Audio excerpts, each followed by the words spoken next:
Well, hello everybody. This is Joe and you are watching the Triple T Josie Gray Show.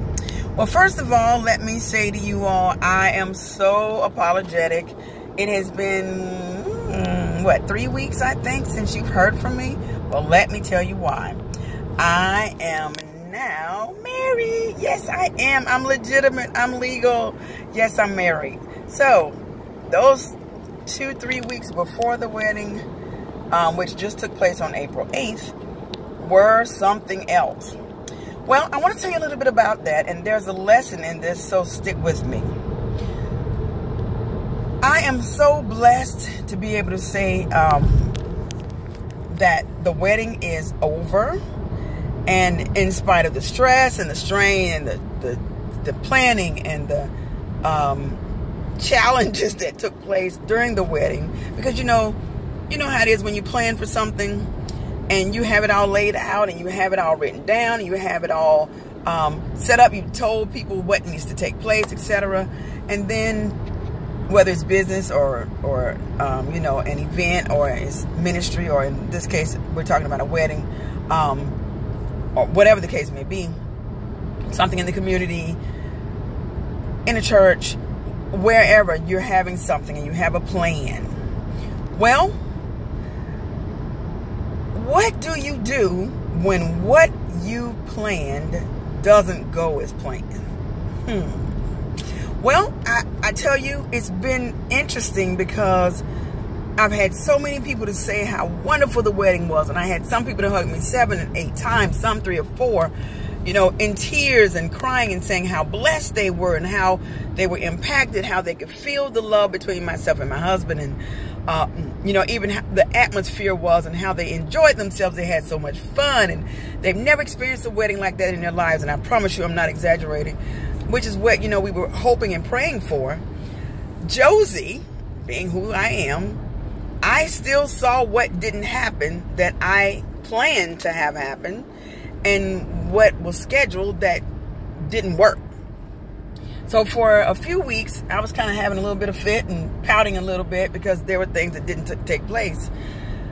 But yet I couldn't see the beauty in how everything still flowed so phenomenally that the people who were on the outside looking in had no idea of what should have happened, because all they saw was, as I said before, the love, the way things flowed, and how beautiful everyone looked, and the camaraderie of the different nationalities and whatnot who were in the wedding parties, and it was just something to witness. Long story short, let me say to you something that I learned from my very own wedding. Many times when we've planned something and it doesn't take place, God's Spirit in His grand overall design, wise mind, has ordered and planned for us to see the beauty in what could have potentially been a mess. It was cold outside. Our wedding was outside, and it was rainy the day before, pouring down rain. It was rainy the day after, pretty much pouring down rain. But I prayed, we decreed, and I said, it's not going to rain. The sun is going to be out. But I never considered the temperature. So it didn't rain. The sun was out, but the wind was blowing something terribly. Could have been worse, but it was blowing something unexpected. Let me put it like that. And so the bridesmaids, all of my ladies, most of their arms were out. They were cold. Well, I designed my dress so that there was a jacket. So I didn't feel that wind, but they did. And while we were trying to take pictures and different things, that also the ladies there were ladies also on my husband's side. Their arms were out as well. These people were cold, but my husband and I, we didn't feel that. And truthfully didn't consider it because we were trying so hard to get the pictures taken. Well, that's not true. I did consider it because I thought about the fact that it's kind of windy out there, and I saw some of them shivering a little bit. But they were trying so to comply with what we asked. They were amazing. Here's the lesson. Many times when we plan to do something, or we schedule something, we set out, we write it down, however the case may be, we don't always prepare for the inevitable, and that's called change.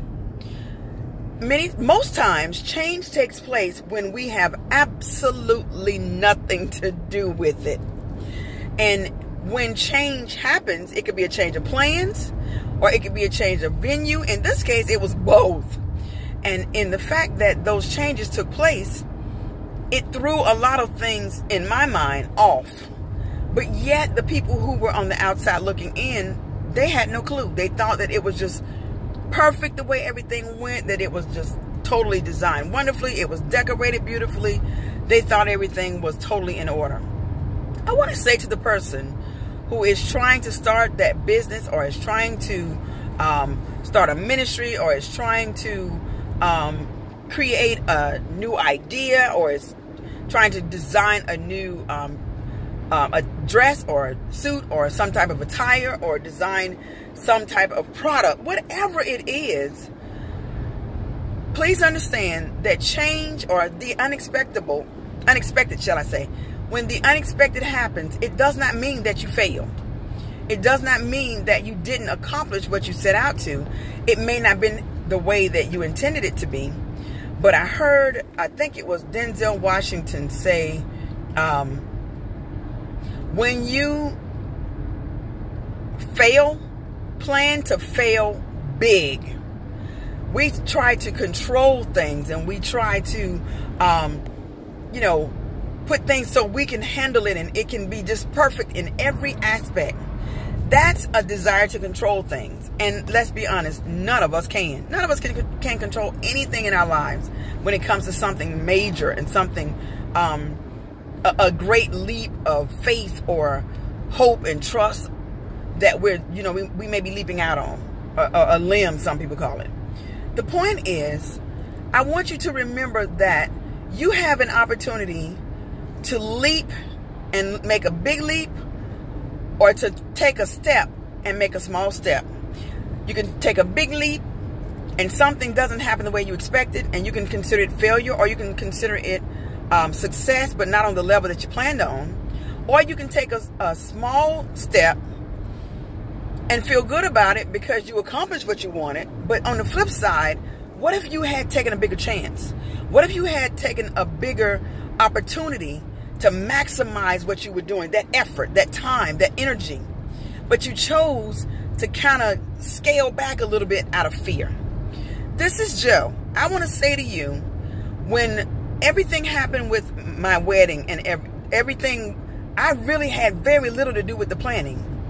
Until the last minute, there were things being done, there were gifts that were given, there were things we never had to worry about. We never had to put a hand in.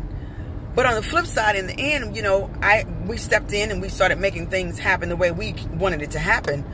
Here's the thing. Here's the point. So, even in the marriage, we were taking a big step because, like I said, we didn't plan this. It was a God thing. You know how people say, won't he do it? Didn't he do it? This is a situation where God really did do it. We really didn't have much planning or scheduling or say so. The date, the location, we didn't have much say so in that. God did it for us. And I know that may sound kind of spooky. Well, sorry. It is what it is, but it's the truth. So hopefully someone is encouraged, after watching this video, to know that you have an opportunity to make a big leap and fail big, or to make a small step and succeed small. I would rather be found taking a big leap and still accomplishing something great, something that was scary, than trying to control what I'm trying to accomplish by taking a small leap. This is Joe. Make it a great, magnificently marvelous day where you step out on faith and you reach out to be something great, do something great, be something excellent in the life of somebody else. This is Joe.